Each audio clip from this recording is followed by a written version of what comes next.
Welcome to the Living Large Theater Podcast with Gary Rodriguez, Billy Santiago, and producer Noe Ayala. Admission to the Living Large Theater requires only your sense of humor and thirst for knowledge as we explore community, entertainment, the arts, politics, and human nature. Time now for you to step inside the Living Large Theater.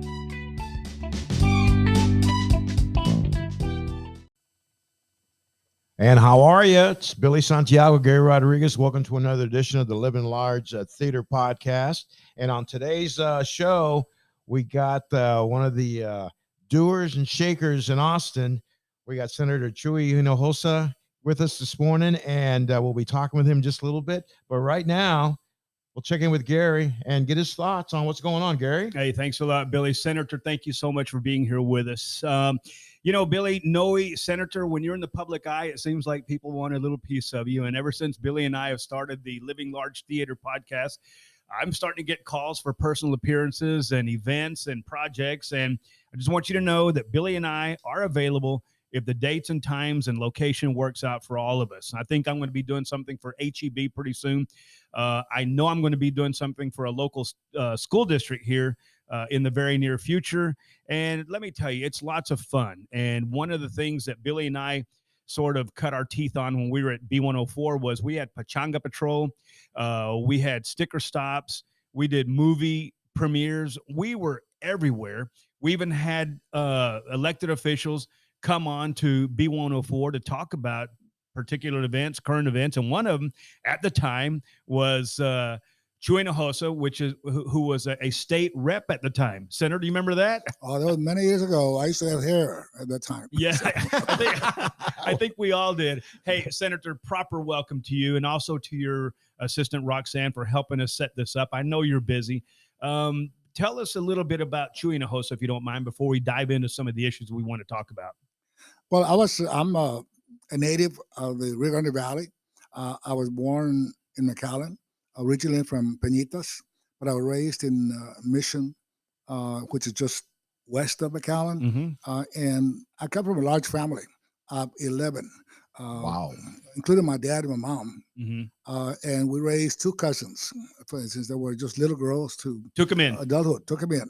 And just hard work, focus on education. I learned how to work hard at my young age, picking cotton, tomatoes, onions, washing cars, and fixing flats.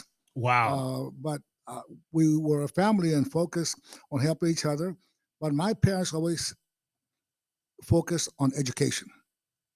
Whatever it is you're doing, get an education.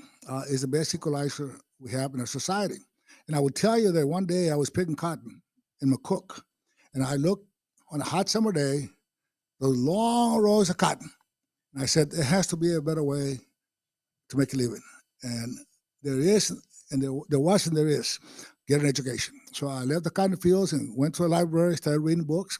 After that, I had very good teachers who really focused on helping me, because I did not learn how to speak English till I was 7 years old. My mom was undocumented, and my father was a truck driver. And my mother was deported when I was 5 years old. We were picking tomatoes up in McCook. So we lived in Mexico for about a year while my father worked on the proper documents to make her a legal resident. Wow. So we came back, and after that, I was just very interested in football, basketball, sports, but also in continuing my education. And you became an attorney? And I became an attorney, but here's what made me go in that direction. When I graduated from high school, I volunteered for the United States Marine Corps. And I went to... Thank you for your service. Yes, well, you know, I didn't know what I was getting myself into, really. I served one tour in Vietnam, 13 months. But that made me realize that we had it made here in the U.S. Made me appreciate our country, our freedom, and our liberty. Amen. So when I came back, I was very motivated. So I graduated in 2.5 years from Penn American College at that time with honors, while working 35 hours a week at the McAllen post office, unloading trucks. Working full time and going to school. Wow. So after I graduated one of the top 10 in my class graduating class. So I received all type of scholarship offers, Wow. and I decided to go to law school. That's awesome. You said something a minute ago that really hit with me. It's that when you were growing up, you said, I mean, that you recognize it right now that you had good teachers back then. What made them good? Well, they were there to try to help me learn English. It's pretty interesting because at that time, I don't recall having bilingual education, but they would show an apple, manzana, naranja, orange. And you could tell they were genuine in their effort to help me get an education, to teach me and support me. Not only me, but other students. Yeah. They were committed to the profession. So teachers are extremely important in a public education system. They can make a difference whether a student succeeds or fails. So we need good teachers. That's awesome. What do you find right now the temperament in Austin as far as legislation goes, elected officials getting along together? And is it something that we can use as a teaching moment, or is it something we need to look as something that needs to be corrected? Austin is very different than Congress, but we are becoming more and more partisan, which is really unfortunate. I think the Democrats and Republicans have forgotten that their loyalty is not to the party. Their loyalty is to our Constitution, our country, our families, and our community. And issues are now very politicized, but we try to work through all those issues and challenges to focus on what I call the bread and butter issues. How to make government work? How do we solve problems? How do we make sure we provide have a strong public education system, provide health care, the job training, and public safety? And we work through all those issues. The vast majority of issues are not partisan issues in the Texas legislature. They're just trying to focus on the different issues and problems that arise during the interim when we're back home and we hear from our constituents, from our community leaders, and other public officials that deal with different problems and challenges as they try to make our community better. I know Billy has a couple of points he wants to bring up, but I wanted to ask you if you can briefly tell us, tell me included, because I'm kind of ignorant on this. How does it work? I know you're there 6 months every 2 years, or can you break it down for us so we can understand what you do as an elected official, as a state senator, separate from being an attorney for your clients? Presently, I spend approximately 85% of my time dealing with state issues as a state senator. It's supposed to be a part-time job, but it's almost a full-time job in dealing with different issues that come up. And we meet every other year on a biannual basis for 5 months, from January to the end of May. And are y'all meeting right now, or did y'all just meet, or are you going to meet next January? We will meet again in January of 2023. So would you call this supposed to be like an off year? Or, I mean, I know you're working and you're spending time up there, but was it considered an off year? It's called the interim. I got you. Okay. And at the same time, we're having committee hearings dealing with the different charges and that are provided to each committee to study and focus and recommend legislation for next session. You're on some big committees. I know that for a fact. What committees are you on? I am vice chair of finance. I've been involved in being one of the 5 senators that puts the final budget together, which is around $250 billion. I'm also a member of transportation, which deals with our highways and infrastructure. I'm a member of natural resources that deal with environment, oil and gas, and other related issues. I'm also a member of the Criminal Justice Committee, and also I am a member of the Port Committee. Okay. The Ports Committee deals not only with us water ports, but also our land ports. We have quite a few here in the valley, from FAR to Ansadua Bridge, FAR Bridge, Donna Bridge, and the Hidalgo Bridge, and so on. My district runs all the way to Corpus Christi, so I also have the Port of Corpus Christi, which is a water port. Then I'm a member of the Special Committee to Protect All Texans that was appointed after the Uvalde tragedy to look at ways to improve public school safety and identify some mental health issues that we can address and do a better job providing the proper funding. So I am probably the senator that has the most committee assignments. And the reason for that, I think, is because I usually try to deal with public policy. I focus on the issue and try to solve the problem. And I try to avoid all this side issues, dealing with cultural issues, dealing with divisive issues. Yeah. I just You're a Democrat, but I've always known you to be pragmatic, fair, and also able to see both sides. No, working across the spectrum, with the different senators and everything, and we have to do that in today's society. It's just sad that some people don't look at it like the way you do it. And from my perspective, first year in retirement, property taxes. Well, what's being done about property taxes here in the state? Property taxes is a huge problem and one of the major complaints that we receive from our constituents. We have worked and passed legislation to cap property taxes by local governments at 3.5%. To go above 3.5% property tax increase, they have to ask the voters' permission. And we have also funded billions of dollars into the property tax system to try to control the increase of property taxes. So we have worked very hard to do that. We'll continue doing that. It's a priority. This coming session, we'll probably have a surplus of $45 billion. It is our intent to use billions of those dollars to invest them in property taxes, to keep property taxes low. And that will be done this coming session, starting in January. That puts money in people's purses and pocketbooks. I mean, that's important. We have increased the homestead exemption to, I think that's $40,000, if I'm not mistaken. Outstanding. And we plan to increase that even higher to $50,000. So that if you own a home, you don't have to pay property taxes on your first $50,000 worth of the home. That's good. We're talking right now with State Senator Chuy Hinojosa on the Living Large Theater podcast. Gary Rodriguez, Billy Santiago, producer, Noe Ayala. Hey, Senator, you were instrumental in establishing the UTRGV medical school. Thank you for that. My son went to the Bob Backer School of Business and Entrepreneurship. Fine graduated last year. Finally got him a job this past May.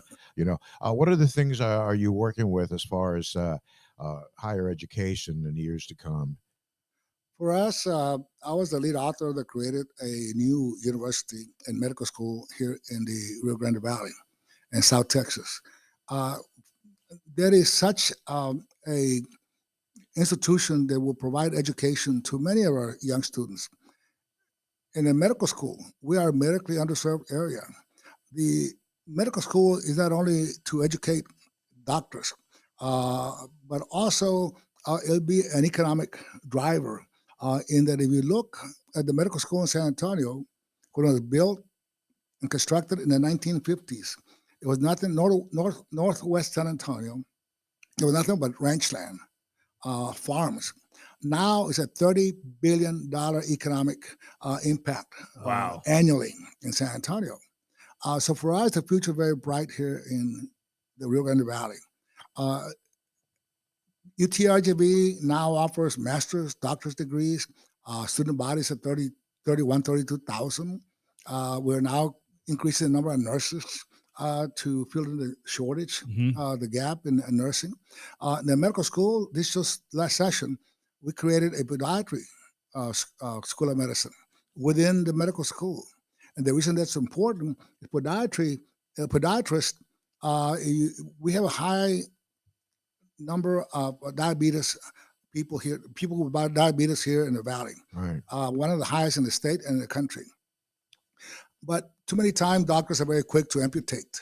And a podiatrist who's part of the medical team that's treating diabetes can find other ways to deal with those issues and reduce the number of limbs that have to be amputated. I mean, that's important, very detailed into the weeds, but that's going on. But that's a noble cause. I mean, so I'm sure people want to keep their extremities.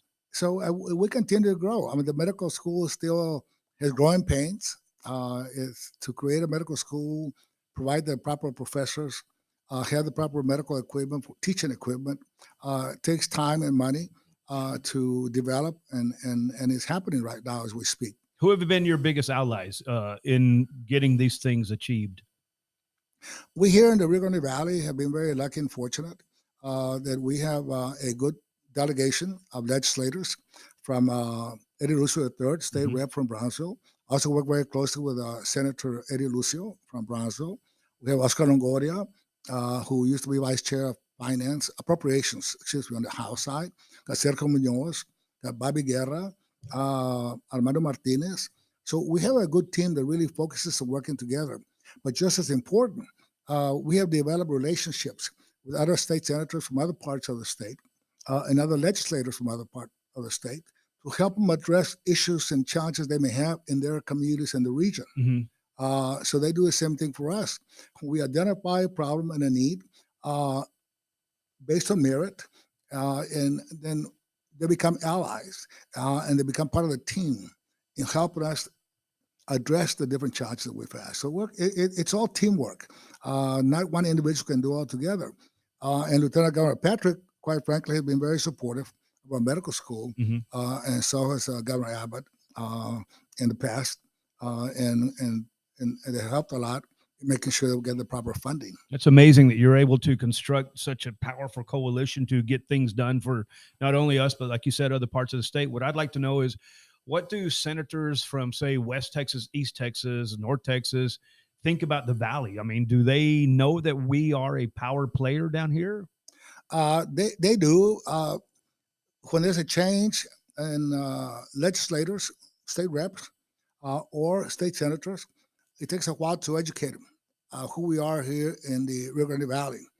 What is the role that we play in our state's economy? What is the trade with Mexico that comes across the international bridges? It's in the $35-40 billion a year, just Hidalgo County alone. And then when they do come to the Valley, we bring them down here to visit. They are surprised. They always have an image, many of them initially, that we were a third world country. That's all they see on TV, on the national news. I know. Really well, they paint the wrong picture and they come here. Oh, wow. Isn't that something? Yeah, and I think we owe you a debt of gratitude for, helping frame the way we are, our quality of life, our values, our belief in family, God, country, and, what's good for everybody is good for each of us. You mentioned something a while ago, Senator. I don't know if you want to discuss it or if you want to dive into it, but Uvalde, do we know everything that there is to know? I know you're knee deep in all the work trying to figure out what happened, how it happened, and the subsequent responses. But what are your thoughts? Well, it's a very sad, tragic situation, what happened in Uvalde. We had a systematic failure of the school district, law enforcement, from the leadership of the school to many of the teachers themselves, in that the police responded against all training that they received when there's an active shooter. Instead of taking out the active shooter, they stayed and wasted an hour and 8 minutes on the hall. Hard to believe. Unbelievable. I mean, what do you put your finger on? And I know it's probably hard, but what would you say was the one major reason that happened? I mean, lack of leadership, lack of central command, or a combination of things? There was a lack of leadership, control, and command at the site of the incident. It doesn't take an hour and 8 minutes to figure out there's something wrong. There's no leadership here. It was a Keystone cops. Yeah. And you can see it on the film. We have all the camera film. We have everything as to what happened, how the police responded, and nobody took charge. I was upset with the leadership of DPS because they should have taken charge. Once they saw that nobody else was taking charge, and you had kids who were in danger, and it could have saved lives. The other part of it is the administration. They became very lax in locking the doors. Some of the doors did not have locks that worked. Yet, when they were reported to the administration that this lock wasn't working, they took forever to fix it, or just ignored it. We have that type of evidence available. And then the teachers got lax. Many times they would text each other right before there was a inspection made and see the locks were working, so they could lock them very quickly. Yeah. I mean, you have to, because there's always the feeling, well, it can't happen here. It won't happen here. But that's not the case. It can happen anywhere. Yeah, who would have thought Uvalde, Texas? Nobody would have thought that, and then it happened. Not even then. That's probably why they were relaxing. Yeah. That's what's going to happen to us here in this small community. And they got lax in terms of following the rules and complying with the requirements for public school safety. So we're looking at ways to help out by providing. That's another issue, and I know it's a controversial issue, and that is to buy a gun, you have to be 21 years old. A handgun. A handgun. Right. But to buy a gun, a military assault weapon, 18. You can do when you're 18. That's crazy. That makes sense. It doesn't make sense to me. I support raising the age to 21. I do. I say for that, yeah, absolutely. You know, the other thing that I had an issue with was the, I have my gun license. I went through the process, went through the checks and balances, the background check, the fingerprints. And then when they passed the constitutional carry, I'm like, y'all are crazy. You're putting a gun in everybody's hand, whether they're vetted or not. What were your thoughts on that? I think you were against it with Senator Lucio, but eventually we didn't get it done. Law enforcement, and I supported law enforcement. They were very strongly against allowing anybody to have a gun without the proper criminal background check. So we don't have to do a criminal background check anymore. You can go buy a gun. That's crazy. And carry it. Yeah, it is. I support the Second Amendment very strongly, but the Second Amendment still allows government to have some public safety regulations that make common sense. Right? And there's been a real challenge because you have what I consider a small group or minority of very vocal people that don't want any regulation or at least safety rules dealing with guns. Well, it's because they think it's a slippery slope. But I mean, you're sitting here with probably two conservatives. I think I'm a conservative, but I'm okay with raising the age to 21 years old before you can buy any gun other than an air gun or a BB gun or a pellet gun.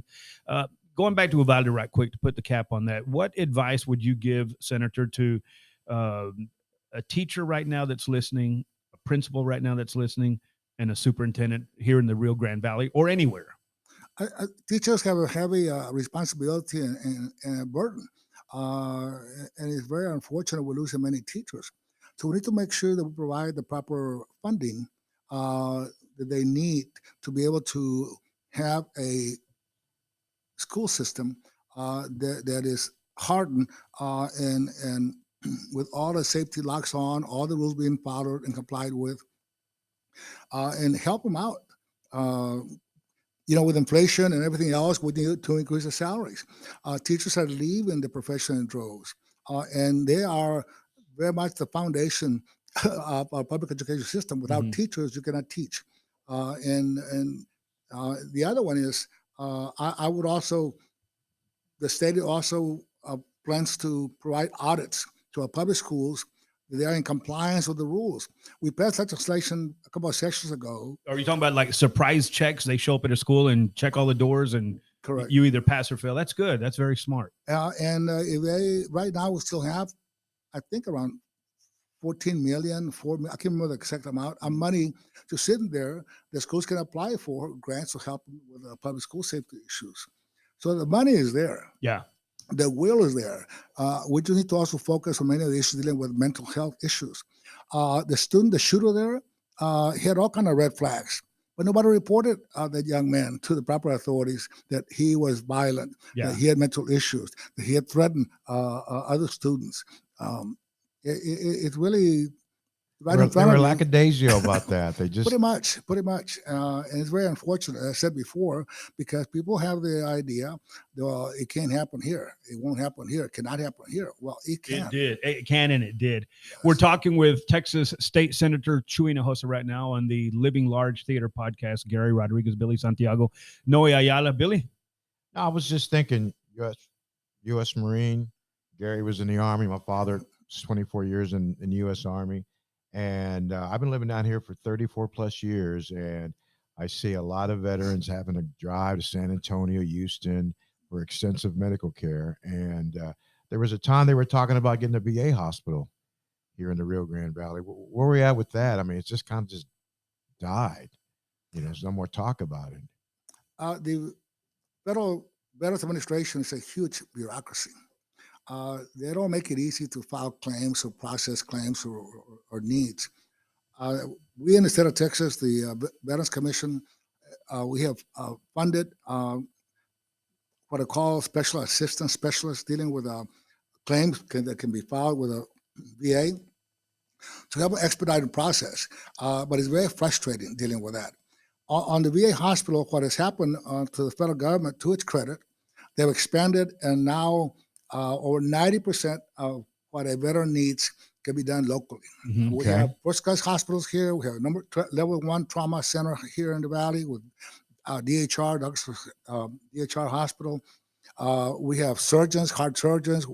So now, even if we have a VA hospital, the very few special operations or health care that should be done can only be done in Houston, or San Antonio or Dallas. There are only about three specialized hospitals and surgeons that can do certain type of work that is within that 10% range. Sure, but through Veterans Choice, a veteran can go to DHR and access that health care, correct? Correct.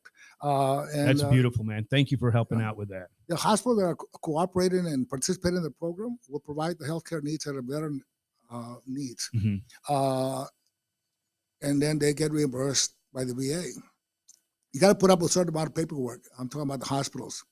But the hospitals are willing to step up and do that and help our veterans. Outstanding. Where are we with highways and interchanges and expansions here in the near and in the distant future of the Rio Grande Valley? What's going on there? Well, as you can see, if you look at the far interchange, you're in it. We're in it, and I work with local leadership and TxDOT to secure over $300 million to expand that. Wow! Because it was just a huge traffic congestion. They didn't anticipate the type of growth that we're experiencing here in the valley. We have grown by over 100,000 people just in Hidalgo County alone in the last 10 years. We're, I think, the fourth fastest growing area in the state of Texas. Are you satisfied now that we're not going to be caught by surprise again, say 10 or 15 years ago? Are we planning that far in advance, or are we putting a Band-Aid on it? We are. We're planning that far in advance. We have a 10-year plan that can be modified depending on the growth and the changes taking place in our economy. But here in the valley, this is where the action is. Our trade with Mexico continues to grow in the billions of dollars every year, and it will not decrease. It will increase. And then we have the growth that's taking place because now you have a medical school, you have a university, you have a community college, STC. That's a great job. So we have also TSTI in Harlingen. So you have an education machine that produces professionals, produces doctors, produces lawyers, produces business people who are successful, capitalists and entrepreneurship. So we are really very active here in the Rio Grande Valley. So we are investing hundreds of millions of dollars, not only in our highways, in our bridges, but also in our ports. Awesome. Couple of things going on. We got 2 minutes left. Billy, I want to hit him with some rapid fire stuff. Your thoughts quickly. SpaceX. Boom. Give it to me. Well, I think SpaceX is very good for us here in the valley. It will again bring engineers, and we're not losing brain power. We're attracting brain power. Not only the brain power from the valley that stays here, but also from outside the valley that comes here to work here, do research. Border security, where are you at with that? Border security is very important for us. I do not support open borders.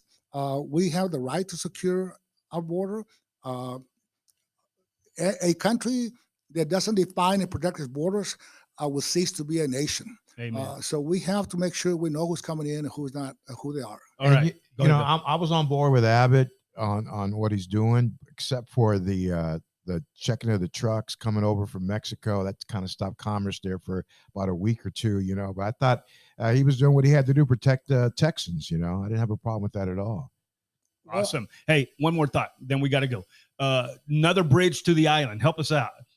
What now? We need another bridge to South Padre Island from somewhere. City of Far Bridge is now expanding, adding an additional span. Asadua Bridge is also expanding, and they just received $23 million to help them get and expedite the process for commercial trucking. Amen. Hey, we've been talking with State Senator Chuy Hinojosa. Mr. Hinojosa, Senator, thank you so much for making yourself available to the Living Large Theater podcast with Gary Rodriguez, Billy Santiago, and Noe Ayala. You're living large.